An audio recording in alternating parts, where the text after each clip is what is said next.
Our presentation today is on physician wellness.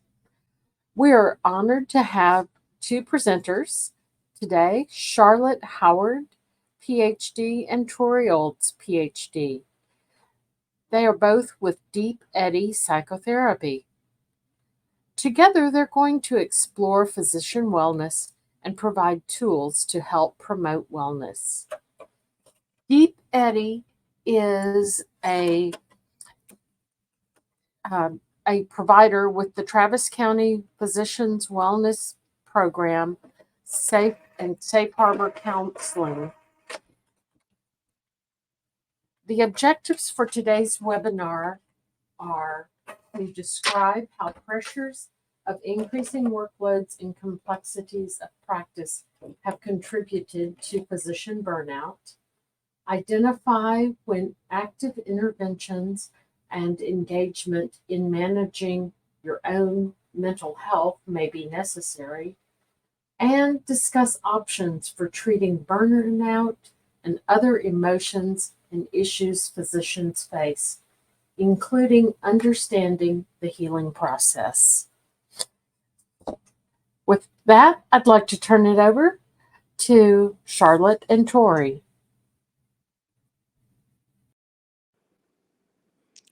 Hi, thank you guys for joining us today. I want to apologize that I have a bad cold right now, so my voice is a little changed, but thank you for taking the time to be with us. And I wanted to start by saying a little bit about why we have some kind of insight into what y'all might be facing on a daily basis. Our practice has been around a long time. And so we are one of the few providers on a closed panel originally for Seton Hospital Networks in Austin. And so for the past 20 years, I personally have seen a lot of nurses and physicians and admin side in the Seton hospitals and gotten to, hear about the inner workings and what's going on deep inside all of you guys as you face what you do in your workplace. And then in the last maybe 5, it could be longer, years, we've also been working with TMLT, turn off my phone, which is, let's get this on, TMLT, TCMS, Travis County Medical Society, to provide doctors 4 free sessions of counseling when they're in need or stress or crisis. Which is a really cool service that they do. And so our practice, Deep Eddy Psychotherapy, has been seeing a lot of physicians in Travis County that way. And again, just hearing all the things that you guys are facing and what it's like to be you in your field. So we're basing kind of what we're saying today on what we've heard going on with you guys, and also, want you to understand some of the basics of the higher level of what you can do to make your lives easier and promote wellness as you go through everything that y'all are facing. I think it's, even though y'all are well aware of all that y'all are facing, wanted to start off with some of the things we've seen. The pandemic, of course, was just so awful for y'all, for many of you, but I've almost seen it continue to get worse in the field with all the systemic issues that y'all are facing. High stakes in terms of decision making and the pressure that you're under in terms of, executing your work. Some of the physicians I see grieving mistakes they've made, maybe an oversight, they didn't catch something soon enough. And obviously, in y'all's field, people die when there's those kind of mistakes sometimes, or have other negative consequences. So just a lot of high stakes, and physicians taking it really personally and having a hard time mourning when they're not perfect. But, this is par for the course because we're all humans, and you can't help all the people you do without sometimes not doing it perfectly and making a mistake and oversight. And so that is part of what it means to be a physician, and part of something that you guys carry that I think is just an enormous weight. And I just feel so appreciative that you're willing to carry that weight for all of us and do the work. There's also some of y'all are feeling like you have too little time with your patients, and that's very stressful and also sad because for a lot of people I see, that's really what they love about their work is the actual care that they're giving to patients directly. A huge amount of admin work, more and more the administrative side is being put on physicians, down to nitty gritty of if you don't check this box every time, you don't get your bonuses kind of thing. And it just adds a lot of time. And a lot of physicians I see they're spending their whole evenings and sometimes weekends just catching up on notes. And it's, when are they supposed to, when are you guys supposed to relax and have a life? I also have physicians talk about the pressure they feel to be a model citizen. So it's not just at work that they feel they have to, be professional and a good example, but even when they're out on the weekends and they kind of see themselves as like, I'm seen as a leader in my community. So how I'm acting every second matters and I have to be a leader. And also they of course get questions. I know I ask my doctor's friends questions whenever I have a medical question. So you're constantly being bombarded and seen as the expert, which is a lot of stress. And then of course too little help right now in the field, too few nurses, and you're just again being asked to do more and more of the background work that maybe you didn't have to do before. Other systemic issues like insurance companies not following the standard of care guidelines for supportive care and for medical and other treatments. So you're not approved to provide some of the treatment that you think that patients need.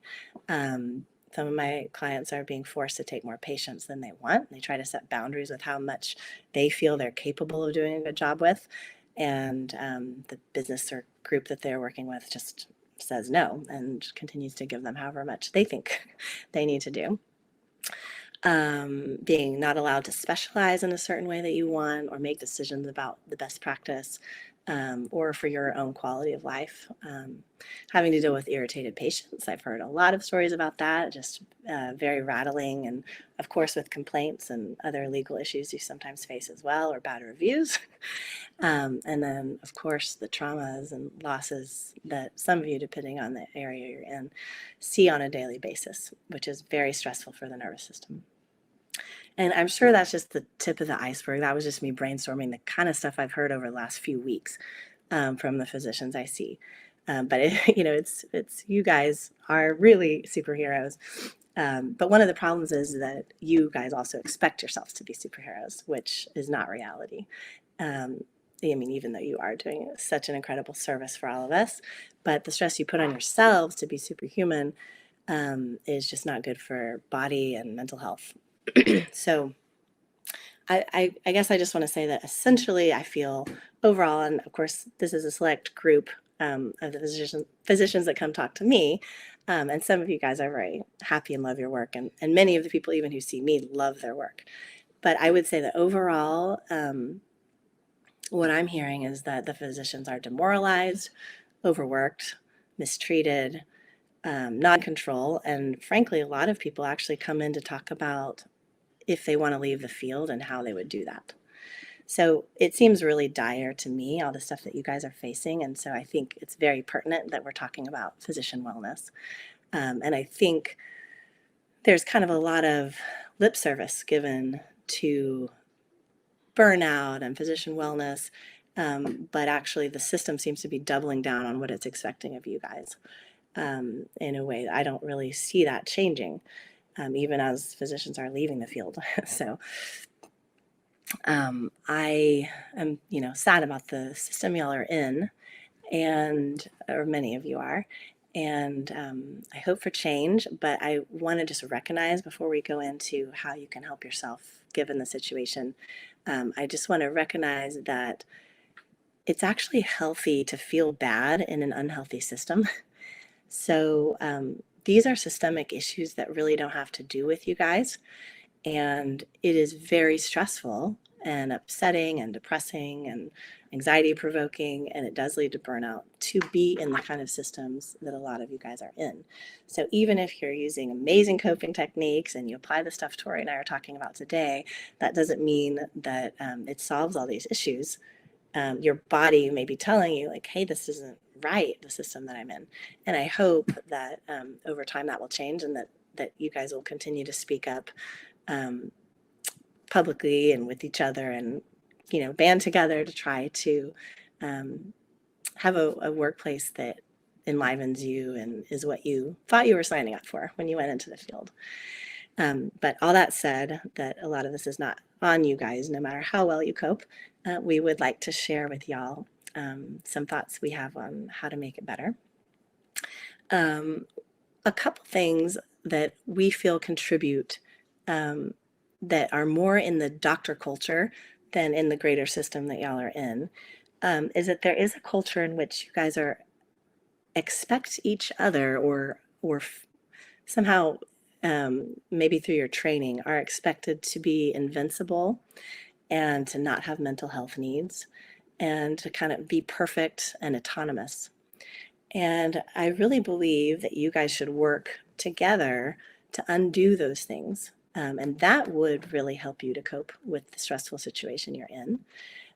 So you'll have to lead, and a lot of the physicians I work with are doing that, and practicing with me and then doing it in their settings, like to be more vulnerable and be more open about what they're facing, and to make it known that they need each other. We are social animals and we do need each other. We don't do as well when we are expected to be completely autonomous and have all the answers ourselves. And we do better when we can rely on another person, especially to regulate ourselves, like when we're upset. And we do much better when we let ourselves have feelings instead of try to be stoic or hold it all together, because we're evolutionarily programmed to know how to reset and process feelings. And our bodies know how to do it if we don't block it. So I think, along the lines of burnout, perfectionism really plays a role. And you guys hold yourself to a standard that's not really fair to you. And then anxiety is often a defense against feelings. So the way we shut down, you guys, especially as a group, seem to shut down your feelings and try to be strong rather than just making space to cry and taking time to process your feelings, telling other people about your feelings and leaning on other people, getting help, maybe seeking therapy. I think the research showed that 40% of physicians feel scared to reach out for therapy because of licensing issues. And I've had a lot of the physicians that have come to us talk about that as well. The Travis TCMS has reassured me many times that there's not actually a threat to physicians in terms of your licensing for seeking care. I think the question specifically is something about like, is your mental health getting in the way of you being able to serve patients, or something a little stronger than that. So, but anyway, seeking help, it seems like a lot of you guys are scared that would affect whether you're able to continue as a licensed physician. I mean, that's really sad because we all need support. So I'm going to, I think, turn it over to Tori to go a little deeper on the healing process.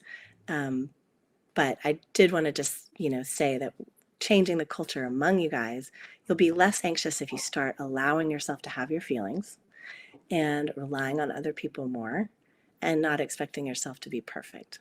And other people actually don't necessarily want a perfect physician anyway. They want a human being. And was a cool study where they had college students, large sample of college students, watch two different videos. One watched a video of this one lecture, and the other watched the same exact lecture, but in the middle, the professor spilled a glass of water on the desk. And the students who watched the one where she spilled the glass of water rated her higher on everything.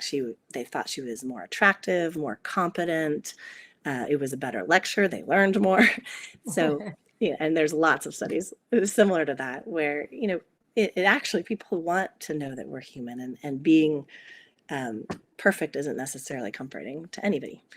So anyway, I will hand it over to Tori for a little bit more in depth on the healing process. Yeah. Thanks, Charlotte. I mean, I think, just listening to my sister begin this and talk, I think you may be picking up that feel a lot of compassion for you guys and almost like a protectiveness like, especially around the notes and the freaking all that's required in terms of busy work. I feel so angry on behalf of doctors for that. It's like their work is hard enough, and the staff and nurses. I mean, all of everybody involved in that being overworked. It's a kind of it's almost intimidating to talk to you guys. I'm like, in terms of like, well, how can we help? However, there are some like basic things about psychology that I think are useful to know about. And there's many we could have chosen from. We could have talked about mindfulness or, as different self-care.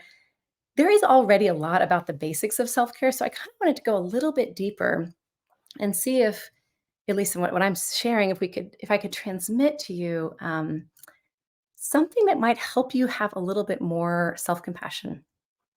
As Charlotte was mentioning, doctors tend to be maybe especially hard on themselves. I will say, as an aside, on the hopeful note, doctors also get more out of therapy than the average person. So, like, there's some good things. You have so much internally. You have so many resources. It's just aligning them in the direction that's like fully self-affirming, and so self-compassion is huge for all of us. Maybe especially people in stressful jobs like you guys have. And I guess I, I was a little torn on how much to go into like the pitch for self-compassion, just because there is a lot of other places you can find that. I guess I'm going to give a little bit of a pitch for it. So self-compassion, it's just the term our field is using right now, but this just means like having your own back, supporting yourself, being a good friend to yourself, being kind to yourself when you're struggling, which is not our impulse. Again, just generally in our society, it's not our impulse. And especially maybe for doctors because of you guys are type A people usually who like succeeded and like maybe been hard on yourself and expect a lot. So self-compassion is just very important in ways that have been really well researched. And sometimes people feel like this is kind of a touchy-feely thing. Like, I don't know, I might lose my edge. I might become narcissistic. I might not take care of myself. I might give myself too much of a break if I'm kind to myself. But really, all of that has been incredibly well researched. So very highly, it's a lot of interest in this topic. And self-compassion has no downsides. It helps us be healthier. It helps us eat healthier. People with high self-compassion are actually more likely to go see the doctor and follow the doctor's orders, and be productive at work. Um, be actually more moral in various ways, and be better partners, and own mistakes. And so I think our culture sort of has a little bit of a negative, like, and that's kind of like light stuff or touchy feely stuff, to like really give yourself kindness when you're hurting, to notice that you're hurting. So the main points of self-compassion are like to notice when you're hurting. That's called mindfulness. So you're just like mindful of yourself is like the first step to kind of say, oh, like this is a moment where I'm having some suffering. Like that, it's very simple, if we want to really care for ourselves, like that is the first step, is just noticing that.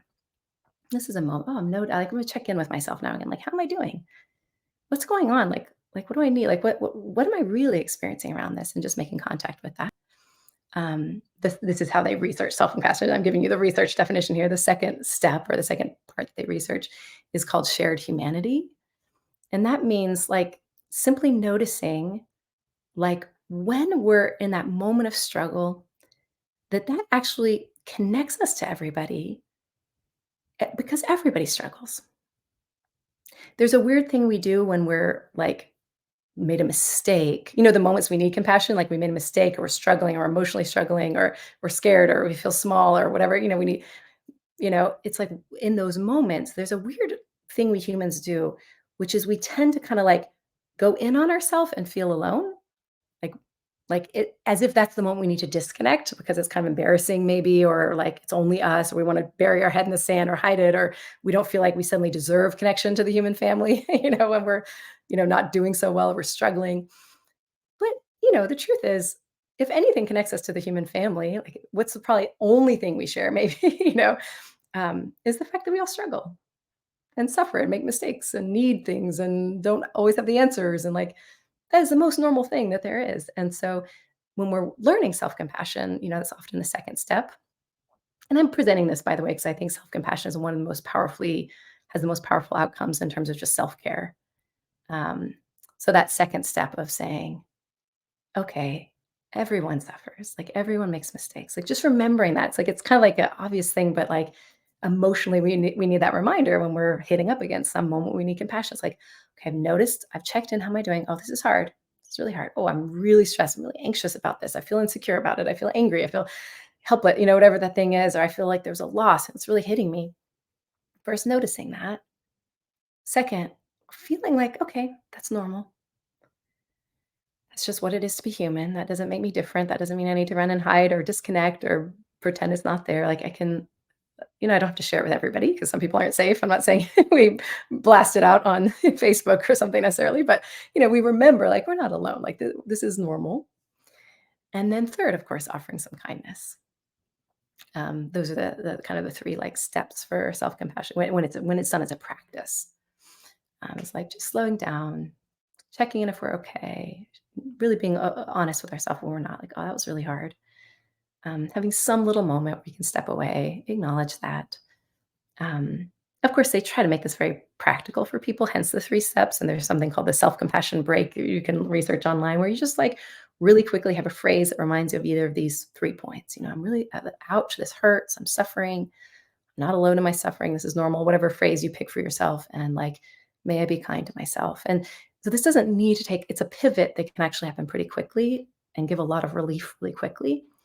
You might just have a short 1-minute version while you're in the bathroom, and then later at night or in your therapy or with your partner or some other space or at your church or wherever whatever your spaces are, you can unpack that and like go deeper with it. But it is something that we can just quickly do for ourselves. Like, let me just offer myself a hand of support. It's very regulating. Compassion is one of the most regulating. There's two sides that here there in the brain, that compassion for others and compassion for ourselves, that just send GABA down. Like it's very regulating. It's very soothing. Um, it has mindfulness built in, which is itself very regulating. So I guess I just wanted to share a little bit about that.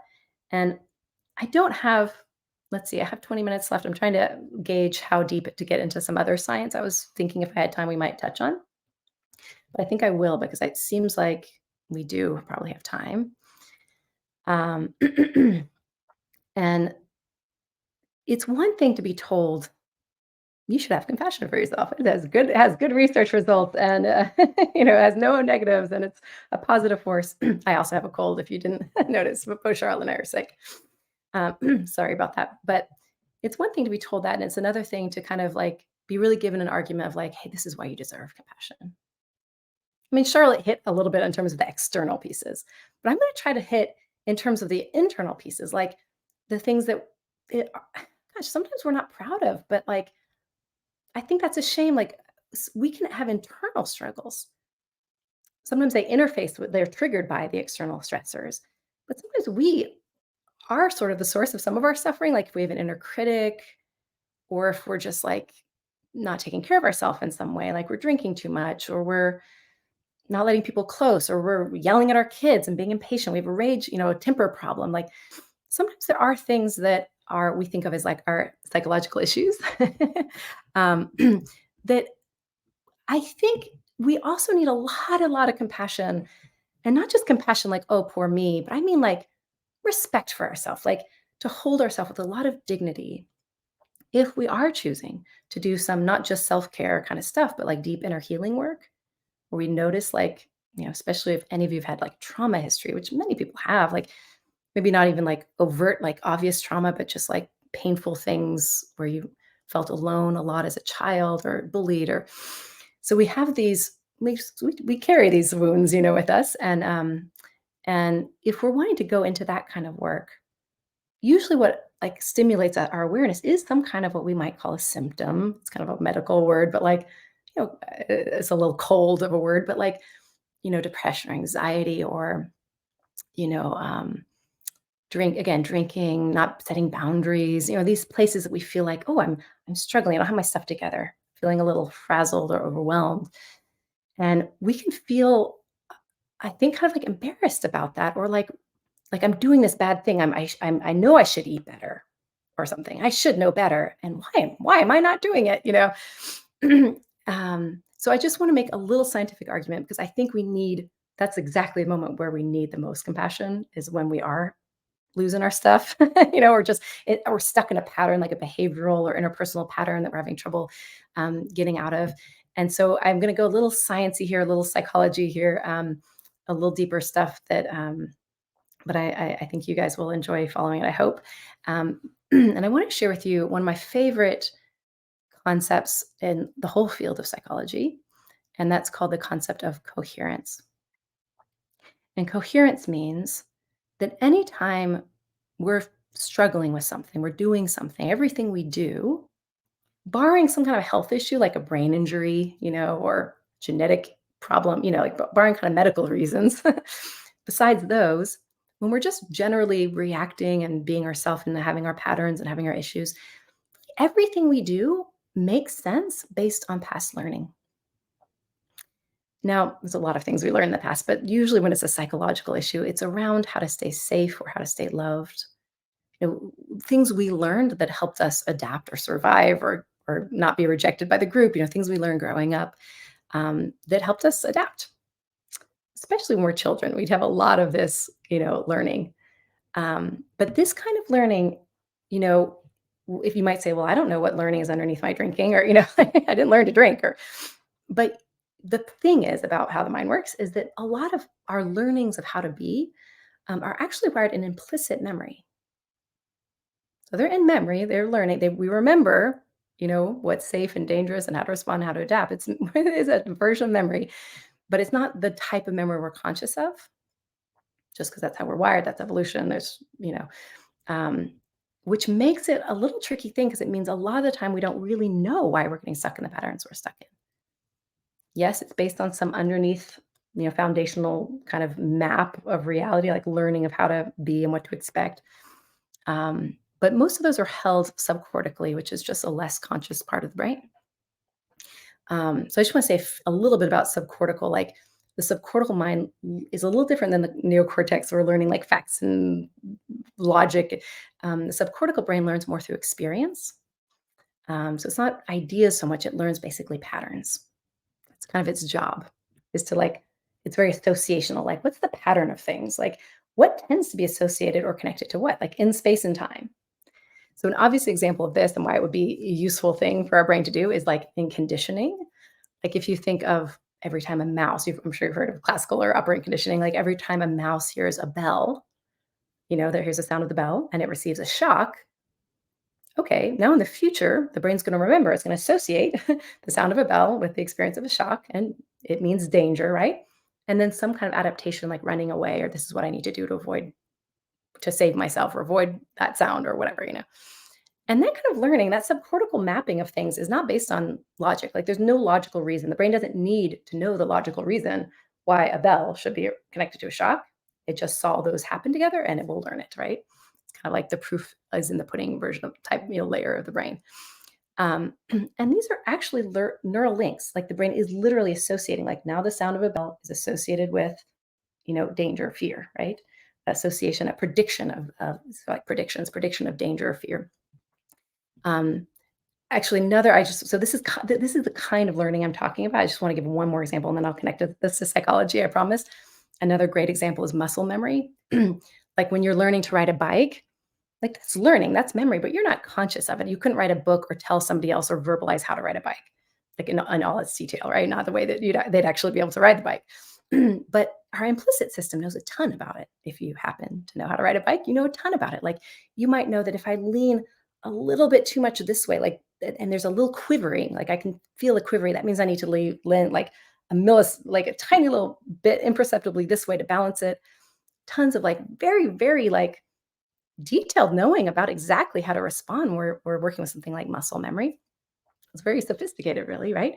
So that we don't fall over, right? To keep, in this case, in riding a bike, to keep us upright. We're learning like all the little things that are associated with falling over, too much, how to stay upright. But here's the thing. In the same way we are learning how to stay upright on a bike or can learn that, we are learning, especially when we're kids, but really all the time, but especially when we're children, just to how to stay upright in our life. And by upright, I mean like, okay, having our needs met, not being rejected by the group, having, being okay. It's actually not just that we're okay, but when we're kids, we want our whole group, we want our family to be okay. So we need them to survive, right? So we're even paying attention to mom and dad. and what do they need to stay okay so that they can protect this, be good parents. So if example, if we had a parent that's like has an addiction problem, we might learn like, oh, mom or dad's a little like about to tilt, like I will help adjust that by not having any needs, for example. It's like, oh, okay, that seems to help if I don't have needs. But the thing is, so that's a learning. There's a logic to it in a way, but it wasn't consciously decided. Like the child's like, I better not have needs. It's like almost a muscle memory kind of thing. It's wired in. Again, it has a logic to it, but it is meant to be unconscious, right? So it can be automated so that we don't have to think about it. There's a lot of reasons we need non-conscious processes, right? They're faster, they take less glucose. So these things get imprinted in our deeper mind about how to be, how to relate to others, how to relate to our feelings, whether to value ourselves. All sorts of things get imprinted. I'll just give one more example of something this is really like near and dear to my heart because people come in with like, why am I doing this horrible thing? Like they judge, like when we have an issue, it's easy to judge ourselves. So I'm just gonna like give an example of like, let's say a woman comes in and she's been like, she yells kind of or like snaps at her kids. So she's really harsh on her kids when they make a mistake. And she's a good person. Like she doesn't love that about herself. Like again, these things are kind of feel, I don't know, we feel like ashamed maybe even, or like, why am I being so stupid? Or why am I doing that? Or why am I being mean?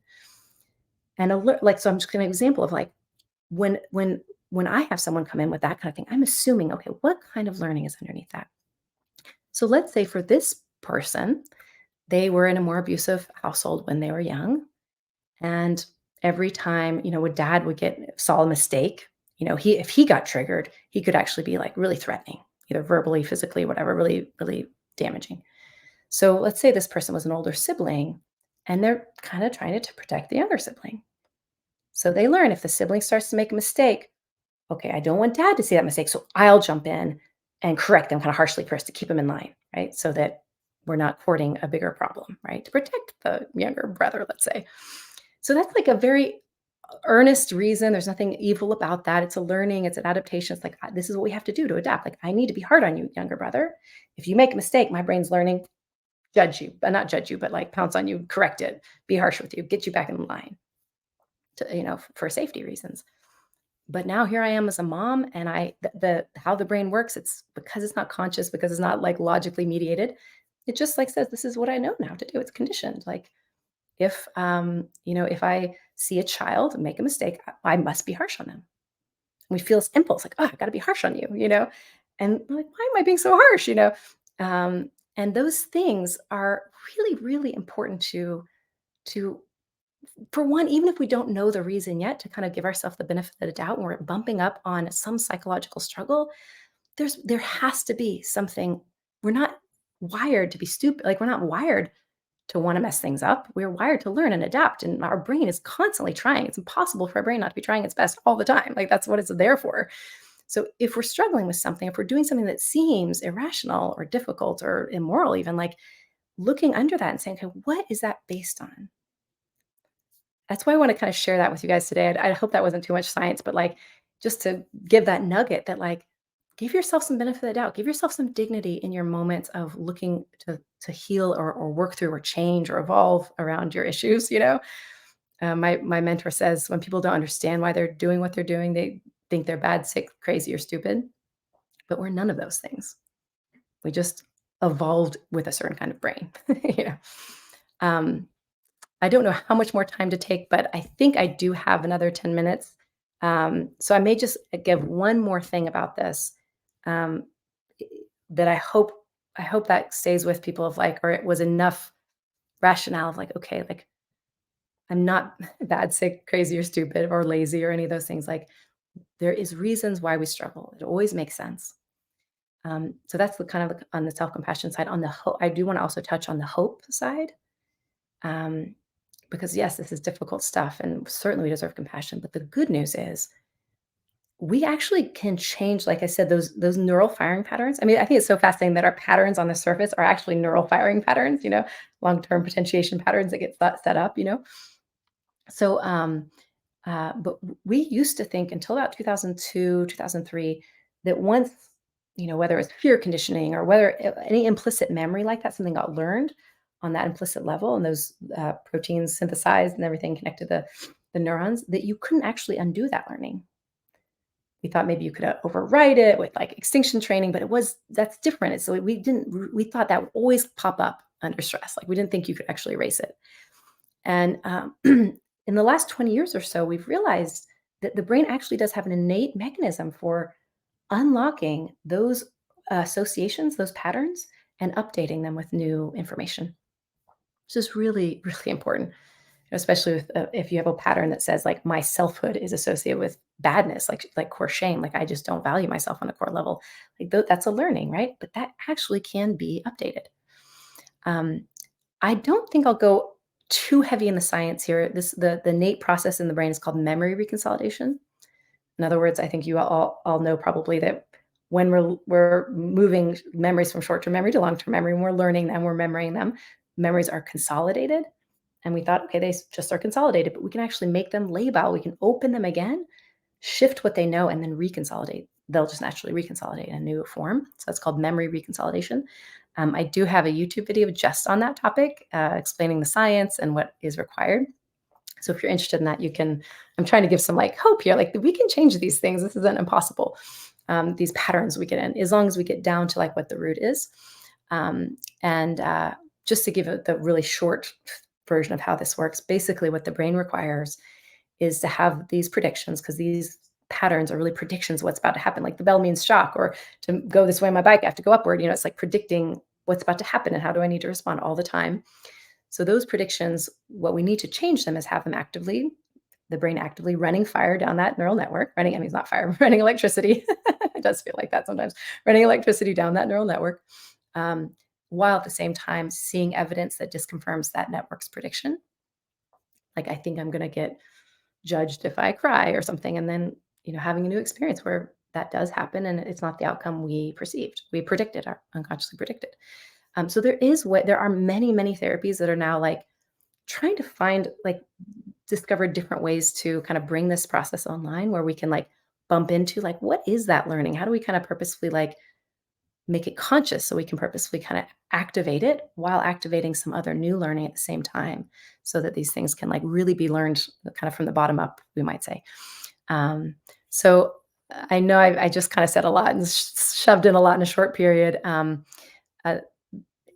If you want, there's lots more you could learn about all of this. And again, that's why I have a YouTube channel, Tori Olds, if you want to go look, because I want this information to be out there, like freely available for everyone, clients, clinicians, all people. If I said many therapies are working with this. Probably the easiest, one of the most powerful, I think, new forms of therapy that is good for people to know about is something called IFS, internal family systems therapy. And the reason is because it kind of teaches us, it gives us a system for understanding what learning is underneath what we're doing. But also it's really good for self-therapy and self-care and self-help. It lends itself better to self-help more than most like deep healing systems do. So a lot of people are buying books like Self-Therapy by Jay Early. So that's easy to remember, self-therapy. Or, watching videos like mine or other people's, like learning some about the IFS method, because it's very user-friendly.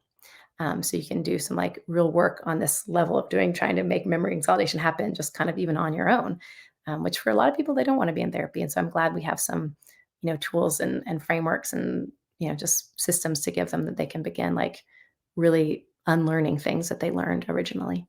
The ones that deserve unlearning, like that, that I'm not good enough, or I'll be punished if I'm not perfect, or I'm only of value if I'm perfect, or etc. Like those things can actually even though they were adaptive originally, they ultimately can kind of end up having a huge cost.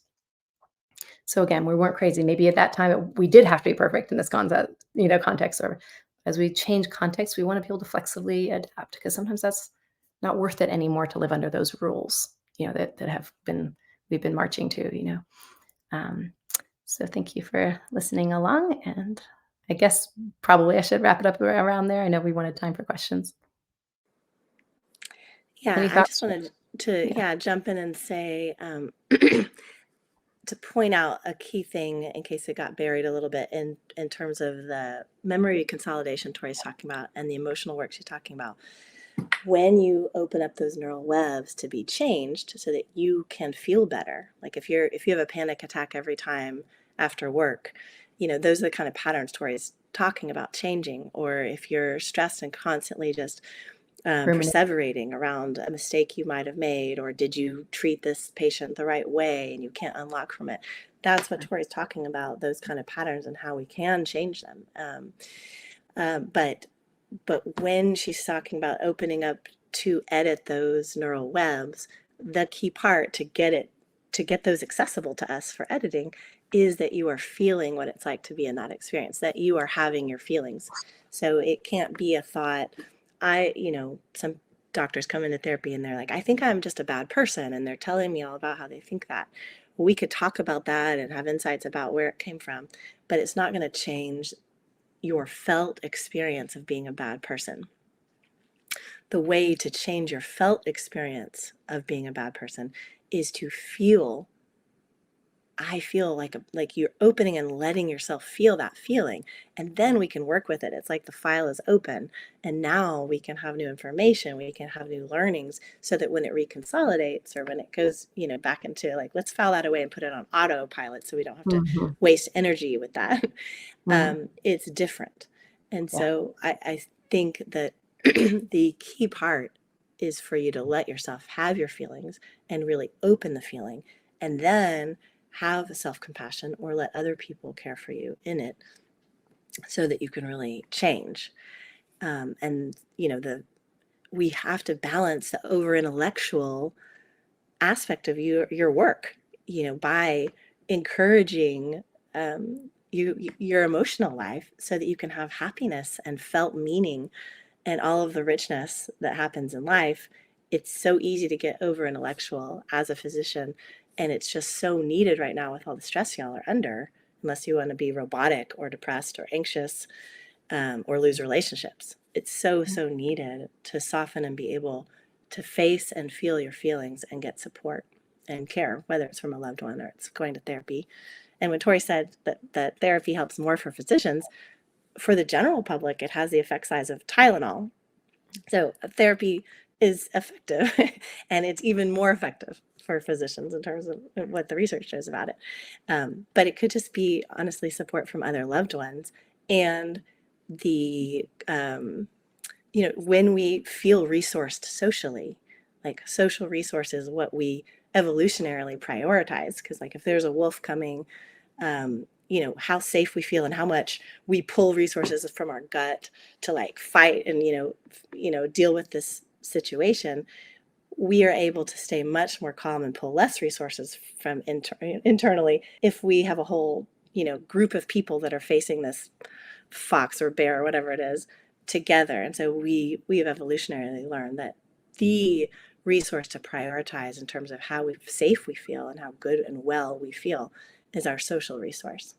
And so whether you feel supported, and like the research says, people will think it's going to be much easier to climb up a mountain if they're standing next to another person talking about, and then they're evaluating it, versus like, how hard is this going to be for you to get up the mountain? When we have others, we feel much more capable of facing a challenge. And when we feel capable, our body doesn't do all sorts of things that are bad for our body and our mental health, that make us stressed and hurt us physically and make us feel bad. And so that's why, the currency of relationship is also emotion. Like we can connect much more deeply and profoundly to other people when we have feelings and let ourselves feel. So feelings and your emotional life is just so important for that reason, and to build your social resource and to feel connected, to face all the things that you guys face. So I think that's kind of the bottom line of what Tori and I are advocating for: compassion, self-compassion, awareness of what you're feeling, and inviting yourself to be able to have those feelings and not feeling like you have to be perfect and autonomous, but instead connecting to others. And Tori really loves to geek out on the details of what the healing process involves in the brain and the physiology. And I invite y'all, I think her YouTube channel, just look on YouTube, Tori, Tori Olds, and there's all kinds of really interesting videos about that. But back to the bottom line, it's just like, can you have an emotional life which you need to deal with the level of stressors that you are facing in your work. Can you let yourself have feelings, and can you let yourself get support? And just throwing out there that study you probably all heard about, the 80-year longevity study, Harvard study about happiness, and their basic takeaway was that relationships were the thing that created happiness over the course of that long of a time for people. And loneliness is as bad for your health as 15 cigarettes a day. That's the other interesting study to throw out there for physicians. Yeah, so this stuff really deeply matters. And we wanted to leave some time for questions, but Tori, did you have any? Oh, I was just going to thank Tommy for his enthusiasm and just wanting to do more. And yeah, you're welcome to email either of us. My email's toriolds.com, but yeah, feel free to reach out. Oh, she's referring to the question posted in the Q&A. I don't Someone think you Tommy. guys can see Oh, that. you guys can't see it. Yeah. Someone was saying they want to get more involved in wellness for clinicians and want to talk offline, discuss how to get more involved as a non-behavioral health specialist, just as a person. Yeah. Well, it's really important, and talking to each other about these things is a huge. And you can also reach out reach out to your medical insurance carrier to see, like TMLT or whatever your carrier is, to see about covered therapy sessions, because Deep Eddy Psychotherapy, our practice covers sessions with some of those carriers, free sessions for therapy. So that's another way to start diving into this. And we just wanted to thank you guys. Even being here is an act of self-compassion, because you are taking the time out of your busy schedules to reflect on your own wellness. And we just want to really honor that, and think, I feel like it's very brave, and, we're honoring that as fellow sufferers, that you've taken the time to make that step for your own mental health and your own wellness. And it's such a beautiful and important process. Yeah, so thanks for being here. And if anyone wants to put in questions, I see some. Let's see. Yeah, just some thank yous. Thanks for that. Yes. Someone was saying that physicians would need almost 27 hours a day to provide optimal patient care. And there's a new study in Forbes that they are linking to. Oh, that's nice. Yeah. 27 hours a day, right? Yeah. Yeah. And so just, give yourself a chance to think of if there's any questions that come to mind that you'd want to post in. We're happy to read them. You kind of summarize, pull it all together while people are thinking of questions, because we did kind of jam in a lot. We were talking about just like normal from the first, just normalizing that even without our kind of issues, quote unquote, that we come in with and things that might make it even harder, it's just a hard context. There's systemic things is like so stressful, and therefore like anything we can do to both change that, as the culture, work together to change that, but also just then, of course, self-care is really important. I was kind of noting that self-compassion is like one of the most important kinds of self-care, but Charlotte really, I love emotions too. I just do many different kinds of work, but she really is like leans into emotion as a really important part of taking care of ourselves. And it is. So we're kind of like like self-compassion. Yes. One of our needs is being able to like process our feelings and be supported and heard, and, do grief work and, really like move things through together rather than just shoving it down. So I think that's one point we definitely put in there. One thing Charlotte also mentioned is that's not only to help us process things, but also so we can connect and build bonds with others, because that's huge for us. And that's how we build bonds, is by sharing about our true inner experience and being, seen and known by another person. I see that someone asked, or were you gonna? I didn't mean to interrupt. About spirituality, and they were talking about a program on suicide prevention, and where is the role of a lack of spiritual component of life, like religious element in living, as a fundamental element of providing transcendent meaning. Yeah, I'm about to give a talk on that on Friday, actually, with my mom. I mean, it's more specifically about like how to bring in spirituality, especially God, if that's real for someone, although there's many forms of spirituality, but into deep trauma work because it's incredibly powerful resource and can be really helpful. That's a little different than what you're talking about. I'm talking about like using it for like to as a support and as a resource for really there's many ways spirituality can help with trauma work. Um, but also just you're right. It's like it's one of those fundamental, it's like when we're squishing in so much, I'm like, oh, we're squishing a lot. It's like emotions, relationship, self-compassion, giving yourself the benefit of the doubt that even if you're seeming to act crazy, there's probably a good reason and you could probably explore those. Like there's these components that are like sort of core components. I kind of put spirituality in the relational um, camp in a way. One obviously because it really helps us relate to other people, but also it's like relating to our self on deeper levels and relating to like the universe or the divine or just life itself or the earth or whatever your spiritual portal is. Like that is a version of relationship that not only helps us humans relate, but also helps us relate to something other than just each other, like something broader, something that transcends ourselves. And that is that Charlotte talked about how the social context is so stabilizing and enriching. That is just a whole other level where that can be added and it's stabilizing. It can bring us a more sense of resource so it helps our nervous system.